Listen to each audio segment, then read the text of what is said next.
Hello दोस्तों, स्वागत है आप सभी का आपके अपने YouTube चैनल ग्रोइंग माइंड्स पर। आशा करते हैं आप सभी अच्छे होंगे। इस वीडियो में हम ऑर्डर एंड रैंकिंग को आगे और डिस्कस करेंगे, क्योंकि इससे पहले पार्ट में हम ऑर्डर और रैंकिंग के बेसिक क्वेश्चंस को कर चुके हैं। किस तरह से उन्हें सॉल्व करना है, किस तरह से आपको अपने आंसर तक पहुंचना है, उन सभी टिप्स पर हम बात कर चुके हैं। तो चलिए आगे देखते हैं ऑर्डर एंड रैंकिंग का। इसमें ऑर्डर और रैंकिंग के जो क्वेश्चंस होंगे वो थोड़े से एडवांस होंगे in comparison to the last video. तो देखिए पहला क्वेश्चन क्या कहता है, in a queue of 80 people Anuj is 13th from the right. Total कितने हैं, 80 पीपल हैं। अनुज की पोजीशन क्या है, 13th from the right and Manish is 18th from the left. और मनीष की जो पोजीशन है वो क्या है, 18th फ्रॉम द लेफ्ट। पूछा क्या गया है, क्या निकालना है आपको, इसमें आपको बताना है how many people are between them. अब देखिए इससे जो लास्ट वीडियो था उसका जो लास्ट क्वेश्चन हम डिस्कस कर रहे थे वो सेम इसी के जैसा क्वेश्चन था। उसके अंदर हम लगभग 3 तरीके से किस तरह इस क्वेश्चन को सॉल्व कर सकते हैं वो डिस्कस कर चुके थे। एक बिल्कुल ट्रेडिशनल था जो काफी टाइम कंज्यूमिंग था, बाकी 2 ठीक थे। अब देखिए अब इसका हम एक और मेथड जानते हैं जो कि बहुत ही शॉर्ट मेथड है। आप आसानी से बिल्कुल क्वेश्चन को एकदम करेक्ट विद इन सेकेंड आप सॉल्व कर पाएंगे। तो देखिए किस प्रकार, पहले कंसेप्ट को समझते हैं कि क्वेश्चन क्या कह रहा है। क्वेश्चन कहता है कि Anuj is 13th from the right and Manish is 18th। अब देखिए वहां आपको इस तरह नहीं करना, ये सिर्फ आपको समझाने के लिए बताया जा रहा है ताकि आप कंसेप्ट को अच्छे से समझना सीख जाएं। 18th फ्रॉम द लेफ्ट, ये जो टोटल है ये टोटल कितने हैं, 80 हैं। आपसे क्या पूछा है कि यहाँ पर जो बैठे हैं वो कितने हैं, between the 18th position and 13th position, या हम ये कहें कि अनुज और मनीष के बीच में कितने लोग बैठे हैं। यहाँ पे अनुज है और यहाँ पे क्या है, मनीष है। तो देखिए करना क्या है, देखिए 80 टोटल है, माइनस कीजिएगा क्या, अगर मैं 13 इनको हटा दूं, क्या करूं मैं, 13 इनको हटा दूं, ये 13 हटा दिए, क्या माइनस कर दिया, 13 माइनस करके हट जाएंगे, ये 18 हटा दिए, मतलब 18 और 13 को प्लस करके अगर हटा दूं तो क्या ये बीच वाले नहीं बच जाएंगे, आ जाएगा ना आंसर। तो ये तो था समझने का तरीका। करना क्या है, सीधा क्वेश्चन में जो टोटल आपको दे रखा होगा उसमें से आपने जो 2 लोगों की पोजीशन दे रखी होगी उसको क्या कर देना है, माइनस कर देना है। क्या कर देना है, माइनस कर देना है। अब देखिए ये क्वेश्चन होता कैसे, वो तो था तरीका कि किस तरह से समझना है। सीधा आपने क्वेश्चन पढ़ा, टोटल 80 माइनस 13th पोजीशन है एक 18th पोजीशन है एक की, दोनों को क्या कर देना है, प्लस करके माइनस कर देना है। आंसर क्या आ जाएगा, 18 11 49। तो कितने स्टूडेंट्स या कितने लोग बीच में बैठे हुए हैं, 49। तो क्या आंसर होगा, 49। 49 पीपल होंगे जो कि अनुज और मनीष के बीच में बैठे होंगे। तो देखिए नेक्स्ट क्वेश्चन को देखते हैं। R is 5th from the left and T is 6th from the right। क्या है, R लेफ्ट से,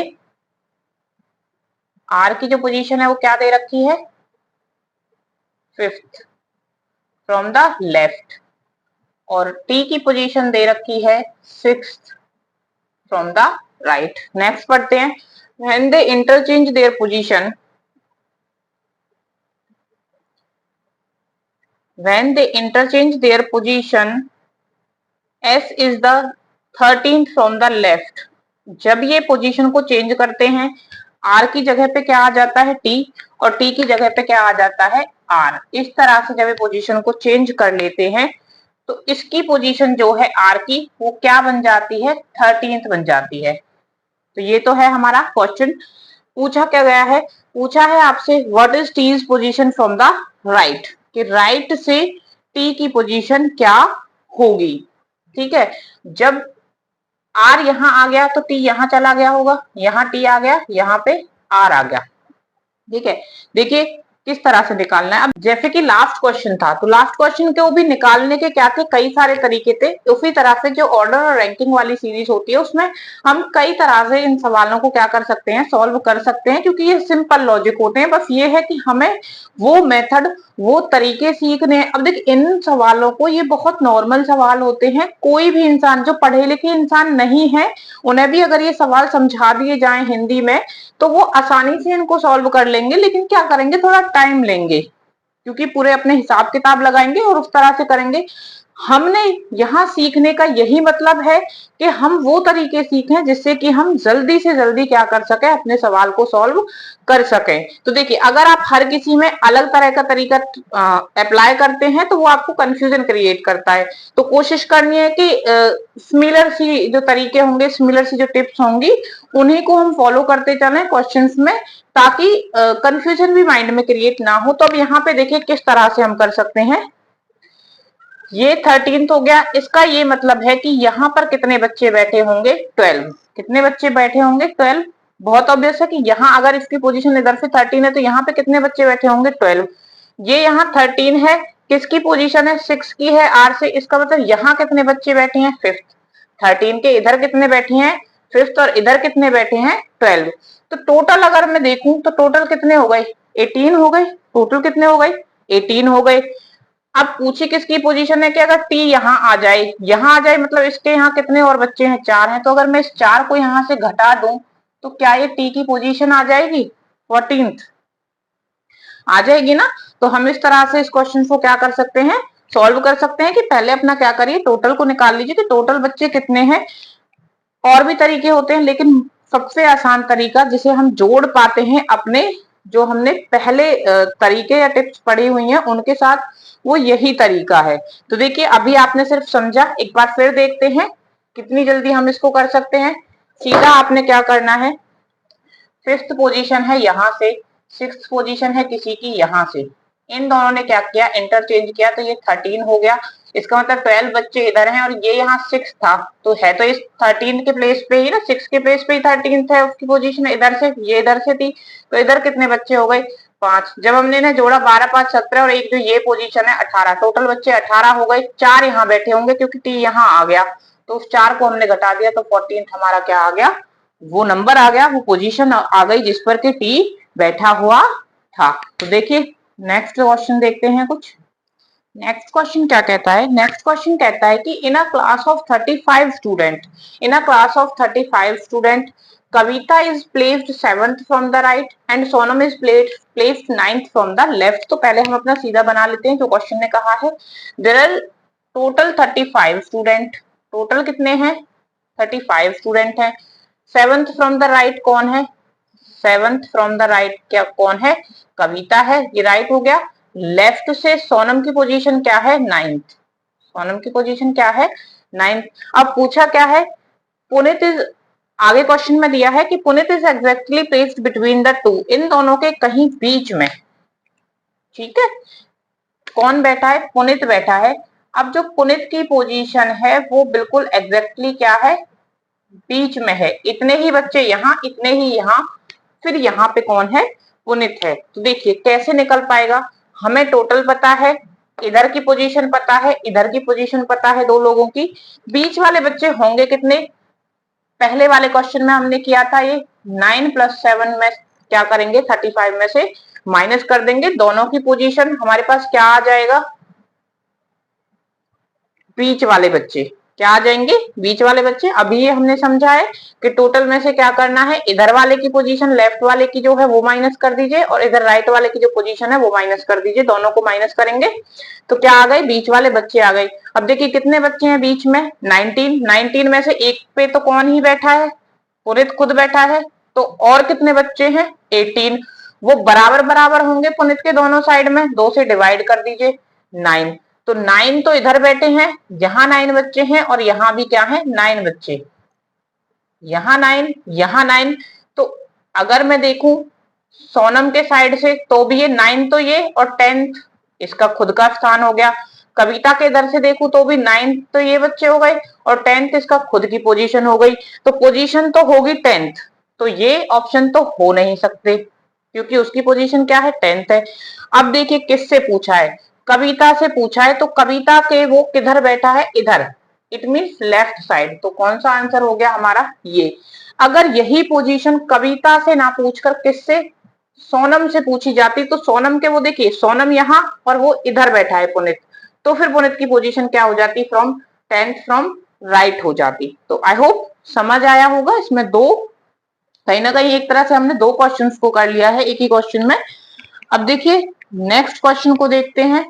इन a row of 40 student, in a row of 40 student, Ananya is fifth from the right of Bhavya. अब हमको एक भव्या की पोजीशन दी है, उसके right में अनन्या की पोजीशन दी है, तो पहले हम किसकी पोजीशन देखेंगे, भव्या की। भव्या की पोजीशन क्या है, 18th from the right and. ये बना, आपको ये पिक्चर जरूर बना लेनी है ताकि आपको क्लियर एक आइडिया रहेगा कि कौन कहाँ है, कौन किसके बीच में है। बार बार आपको क्वेश्चन को नहीं पढ़ना पड़ेगा, इसको बनाने में कोई टाइम नहीं लगता। सीधा ये बनाया, टोटल स्टूडेंट 40 हैं, यहाँ कहीं 18th पे कौन है, भव्या है। भव्या के कहीं इधर, क्योंकि उसने बोला fifth from the right, right Bhavya का किधर होगा, यहाँ। तो 1 2 3 4 और फिफ्थ पोजीशन पे कौन बैठी है, अनन्या बैठी है। उसकी पोजीशन हमें बतानी है कहां से, लेफ्ट से, कि उसकी लेफ्ट से पोजीशन क्या होगी। अब देखिए सबसे पहला तरीका हम किस तरह निकाल सकते हैं, टोटल नंबर ऑफ स्टूडेंट कितने हैं, 14, 18th इसकी पोजीशन इधर से है। तो अगर मैं इधर से देखूं, अगर मैं इधर से देखूं तो भव्या की पोजीशन क्या बनेगी, देखिए क्या होता है हमारा, अगर हमको टोटल और राइट दिया हो और लेफ्ट से पोजीशन निकालनी हो, टोटल प्लस में 1 माइनस जो राइट से पोजीशन है, इट मींस 18, यही आएगा। तो ये पोजीशन कितनी आ जाएगी, 23rd। तो यहां से जो भव्या की पोजीशन है वो कितनी है, 23rd है। तो आप सीधा काउंट भी कर सकते हैं, 23rd, 4th, 5th, 6th, 7th, 8th। तो 28th क्या हो जाएगी, अनन्या की पोजीशन हो जाएगी। दूसरा आप सीधा, आपको पता है कि वो यहाँ से कितनी पोजीशन पे, 5th नंबर पे है, 23 इसकी है लेफ्ट से, प्लस 5 आगे और वह बैठी है। तो अगर हम जोड़कर भी देखें तो क्या आ जाएगा हमारा, 28 आंसर आ जाएगा। तो इस तरह से भी हम क्वेश्चन को क्या कर सकते हैं, सॉल्व कर सकते हैं सीधा आप यहाँ से भी। लेकिन ये संख्या अगर बड़ी होगी तो प्लस करना ज्यादा सही होगा, ये संख्या अगर बड़ी होगी, क्योंकि आपको फिर काउंट में टाइम लगेगा।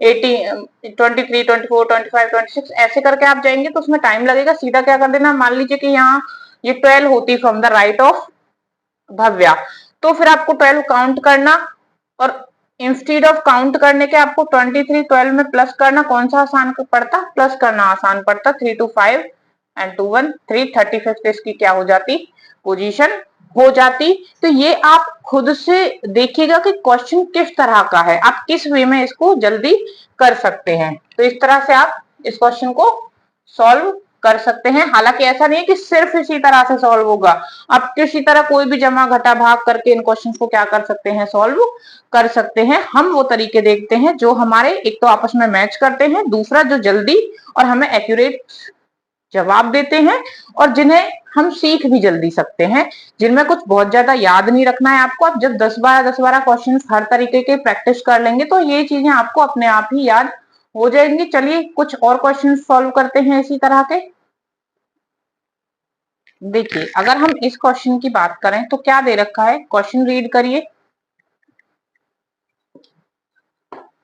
इन a row Tina is 18th from the left, left से कहीं यहां से टीना कैसे बैठी है, 18th पोजीशन पे बैठी है from the left, and Sagun is 24th from the right. ठीक है, if they interchange their position, Sagun is now 16th from the right. अब देखिए यहाँ एक चीज ध्यान देने वाली है, क्योंकि मैंने आपको पहले वाली वीडियो में ये चीज बताई थी कि ये कंडीशंस क्या कर सकती है, ओवरलैप कर सकती है, कि हो सकता है ये 18th इधर से लेफ्ट यहाँ हो और ये 24th पोजीशन इसकी राइट से कहीं यहाँ हो, एक केस ये। दूसरा केस ये यहाँ से 18th हो, यहाँ कहीं से ये 24th हो राइट से, और इनके बीच में कुछ बच्चे हों। ठीक है, इस तरह से हो सकती है। अब यहाँ इस क्वेश्चन को देखिए, वो कहता है कि 24th है उसकी पोजीशन राइट से, लेकिन जब वो पोजीशन को चेंज करती है इसके साथ, देखिए अगर ओवरलैप नहीं करता तो पोजीशन बढ़नी चाहिए थी राइट से, राइट से अगर वो इधर शिफ्ट होती, सॉरी अगर वो राइट से इधर शिफ्ट होती तो पोजीशन प्लस होती, बढ़ती, 25th 7th 8th 9th कुछ भी होती, लेकिन बड़ी होती 24th पोजीशन से। लेकिन 24th पोजीशन से बड़ी नहीं हुई पोजीशन, पोजीशन क्या हुई है उसकी, कम हुई है वो, और इधर गई है। इधर गई है मतलब जो 18th पोजीशन थी वो कहीं यहां थी। समझ आया होगा आपको कि 24th कहीं कहां पे है, यहां पे है। राइट साइड से 24th कहां पे है, यहाँ पे, और लेफ्ट से 18th कहां पे है, यहाँ पे। तभी तो क्या होगा, पोजीशन कम होगी इधर से। अब उसने यहां से पोजीशन को शिफ्ट कर लिया, कहां, यहां। जब उसने यहां पोजीशन को शिफ्ट कर लिया तो उसकी पोजीशन कितनी हो गई, अब 16th हो गई फ्रॉम द राइट, है राइट से ही। ठीक है, अब देखिए क्या पूछा है, how many people are there in the row, कितने लोग, बच्चे, स्टूडेंट, या जो भी पूछा होगा, जो क्वेश्चन में दिया होगा उसी हिसाब से, तो कितने लोग बैठे हुए हैं इस रो में। अब देखिए इसकी पोजीशन लेफ्ट से क्या है, 18 है। ठीक, अगर ये 18 पोजीशन पे ये बैठ जाती है तो इसकी इधर से 16 हो जाती है। कितनी हो जाती है, 16 पोजीशन हो जाती है। तो आपको इन स्टार्टिंग पढ़ाया गया था कि अगर आपको लेफ्ट और राइट से पोजीशन दे रखी हो, लेफ्ट से भी दे रखी हो, राइट से भी दे रखी हो, तो क्वेश्चन में अगर टोटल निकालना है तो वो किस तरह से निकलेगा, क्या करना था, लेफ्ट प्लस राइट माइनस क्या कर देना था, 1, टोटल आ जाता। ठीक है, तो वहां हम इस चीज, यहां हम इस चीज को अप्लाई करेंगे। अब देखिए ये यहाँ बेशक के कोई और है, यहाँ कोई और है, लेकिन पोजीशन तो ये क्या है, एक ही की हो गई ना, क्योंकि एक ही पोजीशन दे रखी है। इधर से अगर हम देखें तो इसकी 18th हो जाती है, अगर इसको इसकी जगह बिठाया हो जाता तो ये इससे 16th पोजीशन पे हो जाता, तो इसकी इधर से पोजीशन ऑटोमेटिकली क्या होगी, 16th ही होगी। तो left plus right minus 1 total आ जाएगा, 18 प्लस 16 माइनस 1, 34, 33। तो कितने पीपल बैठे हुए हैं इस रो में, 33 पीपल। अब देखिए सिर्फ यही तरीके नहीं होते हैं, ये आपको बताए थे शॉर्ट, आपने जल्दी से याद कर लेना है और फिर कर देना है। लेकिन अगर याद नहीं आता है कि वन को प्लस करना है, माइनस करना है, यहाँ माइनस करना है, यहाँ प्लस करना है, हालांकि हो जाएगा, हो जाएगा। अगर आप कुछ क्वेश्चंस को प्रैक्टिस करेंगे तो आप ये आसानी से करने लगेंगे, आपको ये याद रखने की भी जरूरत नहीं है, क्योंकि इसके पीछे के आपको कंसेप्ट को भी बता दिया गया है। और क्या तरीका हो सकता था, वो भी उतना ही आसान होगा। आपने यहाँ देख लिया ये 18th पोजीशन है, अब ये यहाँ अगर 16th है तो यहाँ कितने बच्चे बैठे होंगे, 15 ही तो बैठे होंगे, और ये एक ही पोजीशन है। तो अगर मैं इन दोनों को भी जोड़ दूं तो भी क्या सेम आ जाएगा, सेम आ जाएगा, क्योंकि हमें तो क्या है, सिर्फ हमारा क्या चाहिए, आंसर चाहिए। तो इस तरह से भी आप निकाल सकते हैं। बाकी ये एक कॉमन तरीका जिससे कि आपको क्वेश्चंस को करना है। तो यही क्वेश्चंस हैं, इसी तरह से ऑर्डर एंड रैंकिंग के क्वेश्चन आपसे पुट किए जाते हैं। थोड़ा बहुत चेंज इनमें हो सकता है, मान लीजिए कि यहीं पे वो ये पूछ ले कि कौन है, टीना और सगुन को छोड़कर यहाँ कितने लोग हैं, तो फिर हम 33 में से क्या कर देंगे, 2 लोग माइनस कर देंगे, 31 हमारा आंसर हो जाएगा। हो सकता है कि किसी एक को ही छोड़ के पूछे कि जैसे कि इन्होंने इनकी पोजीशन को, सगुन की पोजीशन को क्या किया, एक जगह क्या बोला, सगुन के अलावा कितने लोग हैं, तो 1 को माइनस कर देंगे, 32। तो ऐसे थोड़े बहुत बेसिक चेंज हो सकते हैं। जैसे यहाँ सगुन की पोजीशन दे रखी थी, हो सकता था यहाँ किसकी पोजीशन दे रखी होती, टीना की पोजीशन दे रखी होती, कि अगर इन्होंने पोजीशन को चेंज किया तो टीना भी तो यहाँ आई होगी ना, तो फिर टीना की भी तो लेफ्ट से कोई पोजीशन बनी होगी, तो हो सकता था कि टीना की पोजीशन लेफ्ट से दे रखी होती, फिर आपको उसके बेसिस पे निकालना होता। तो इस तरह से थोड़ा इधर उधर करके, लेकिन यही तरीके हैं जिनसे कि क्वेश्चन को पूछा जाता है। प्रैक्टिस करिएगा, प्रैक्टिस सेट निकाल लीजिएगा। अगर आपके पास कोई बुक है तो आप बुक से कर सकते हैं, अदरवाइज ऑनलाइन भी कई सारे सोर्सेज है जहां से हम अपने क्वेश्चंस की प्रैक्टिस कर सकते हैं। लेकिन याद रखिएगा रीजनिंग में प्रैक्टिस बहुत इंपॉर्टेंट है, बहुत इंपॉर्टेंट है। और रीजनिंग को हल्के में मत लेना, क्यों, आसान होता है नो डाउट, अगर आपने समझ लिया है तो फिर नो डाउट आसान है, लेकिन स्कोरिंग होता है, और स्कोर आपको सिर्फ तब मिलेगा जब आपने प्रैक्टिस की होगी और आप ज्यादा से ज्यादा टाइम रीजनिंग के क्वेश्चंस को करके क्या करेंगे, अपना सेव करेंगे, तभी आप एग्जाम में सिलेक्शन ले सकते हैं। तो ये वीडियो यहीं है तक है, हमारा ऑर्डर एंड रैंकिंग का जो टॉपिक है वो यहीं पे खत्म होता है। मिलेंगे नेक्स्ट वीडियो में नेक्स्ट टॉपिक के साथ। अगर आपको मेरा पढ़ाने का तरीका समझ आ रहा हो तो प्लीज वीडियो को लाइक कर देना, सपोर्ट करना, चैनल को सब्सक्राइब कर देना एंड शेयर करना। Thank you. मिलते हैं नेक्स्ट वीडियो में नेक्स्ट टॉपिक के साथ।